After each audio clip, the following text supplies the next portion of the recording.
onon rewinde toɓe boowal ganni e windande men sakkitindi en garino ko faati e ñalade walla kitade battinde e nder tarikh fulɓe walla kadi e dartol Fouta woni hoɗɓe ngoral Dande Maayo Sénégal hani e province uji goɗɗi gonɗi e nder leydi Sénégal. Ngol dartol fulɓe e ñalade mawde woni kitale mawde battinde hen en garino hen ha e hitade 1985 e lewru décembre.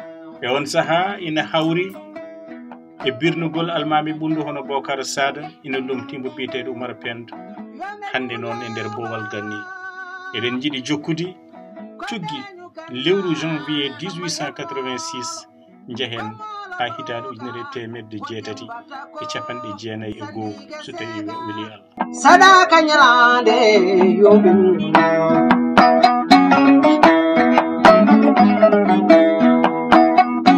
e lewru silo walla mbiyen janvier 1886 ko nden nokku biyeteɗo Boulé Banné kañum e Seno Debbo fawa jungo taw fawi hen jungo ko Mamadou Lamine Dramé e on ɗon saaha o fooli sisiɓe wonɓe toon. E lewru février 1886 Sayer Matiba e on ɗon saaha kañumni fooli biyeteɗo Birane Cissé e Abdoul Bocar e nokku biyeteɗo Sabakh.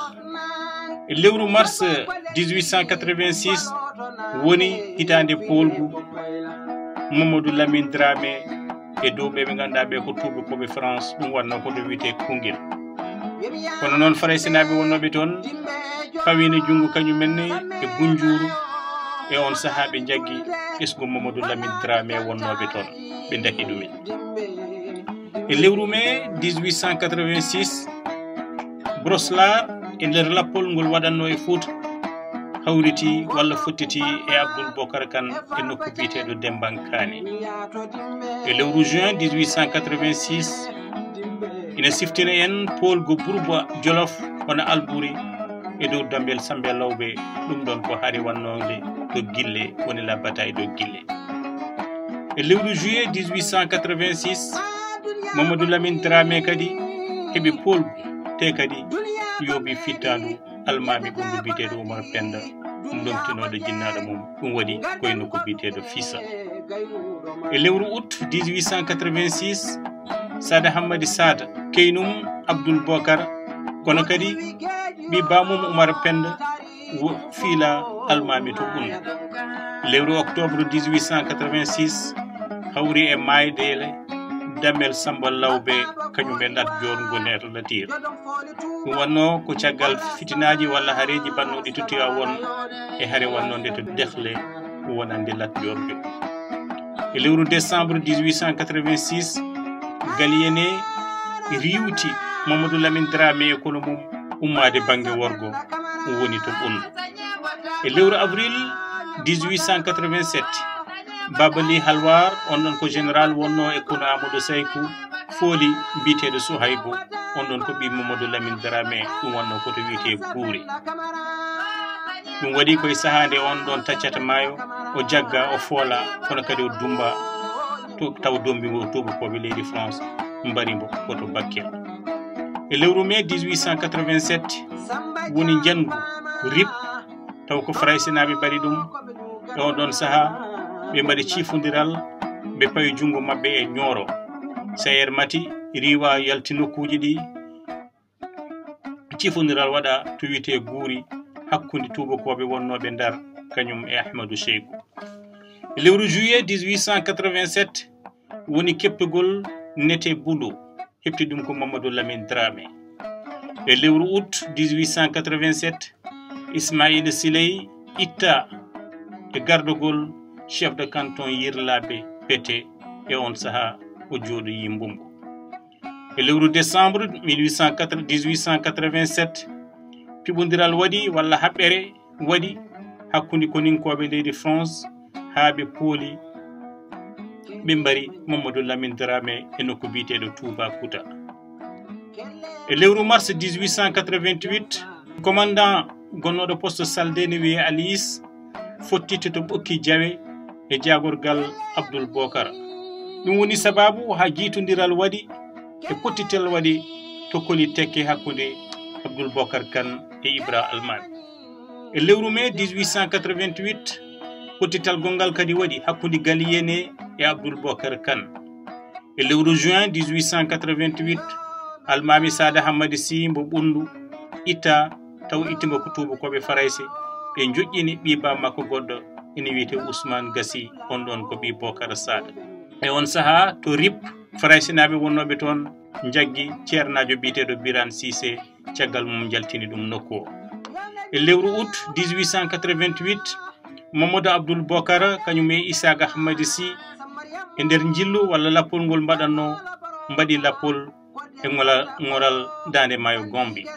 E lewru octobre 1888 ceerno Mourtada, on ɗon ko ɓi Cheikh Oumar, waɗi lappol to Fouta ha Jolof ɗo wonno e ƴettude yimɓe ngam nawde ɗumen to Nioro. E lewru février 1889 koye nden hitande Arsenal heɓti ko ɓuri ko hen hewde e ngaalu kañum e jeeyal Cheikh Oumarul Fouti, ɗum wanno koto wiyete Koundian. ko nden kadi o jaggi o rutti o yooɓi fittandu Samba Diadana Diatch. E lewru mai 1890 woni keɓtogol Wossédougou hakkunde Ségou e Karta, e on saha Dodso kadi yani e Jolof, Bourbo Jolof feri fayi to Fouta. E lewru juin 1890 tubakoɓe joɗinoɓe to Saint-Louis mbiya ale sago Fuutankoɓe tottira ɗum Bourbo Jolof hono Alboury Ndiaye kañum e wondirɓe mum. Abdoul Bokar e Alboury e on saha jatiri caggal jeehi ha to kay hayde to banggue Mauritanie. Koye nden hitande woni desodiral hakkunde Mamadou Abdoul Bokar Kane kañum e Xaar Yalla, on ko ɓi Alboury Ndiaye.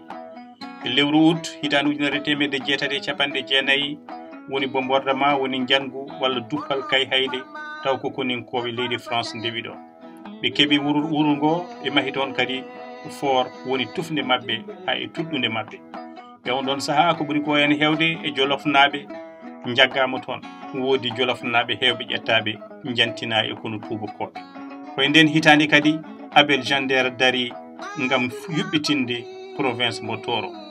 E lewru septembre 1890 woni wargo commandant Abel Jandeer taw warimo ko Bayde Kacce Pam ina hawri e 2 lewru septembre wonno koto legal baroɓe to Hayre Law. E lewru octobre 1890 Cheikh Mamadou Mahmoudou Kane mo Makama waɗa chef de canton Damga e Ngenar ko tubakoɓe Saint-Louis mbaɗimo ɗum. E lewru novembre 1890 Cheikh Mamadou Mahmoudou wara to Horndolde. E lewru janvier 1891 woni keɓtogol Nioro du Sahel ko Arsenal heɓti ɗum. Fernoɓe hewɓe to banggue Fuutankoɓe dutti e on saha kooti Fouta. E lewru janvier février 1891 commandant Dots kañum e wallidiɓe mum jani e Fouta, woni hankadi ɓe keɓti Fouta hakkundejo kañum e funnague Fouta. Lewru mai 1891 Abdoul Bokar dari e salade ngam heɓtude kadi Fouta e Fouta hakkundejo woni Bosoya, kono noon o dañani hen woni sabu ɓuredemo doole e on saha. E lewru août 1891 Abdoul Bokar Kane wara taw wari bo kadi ko safalɓe e on saha kadi ɓe telɓini jaɓɓal Ali Bokar hono miñum Abdoul Bokar Kane kañum ɓe Mamadou Abdoul Bokar Kane, on ɗon ko ɓi jagorgal ngal hono ɓi Abdoul Bokar Kane. ɗum noon namdotonoɗo holi gonnoɗo Mamadou Abdoul Bokar Kane, eɗen mbawi widemo tan Mamadou Abdoul Bokar Kane ko ɓi Abdoul Bokar Kane moddaɓi o odeji.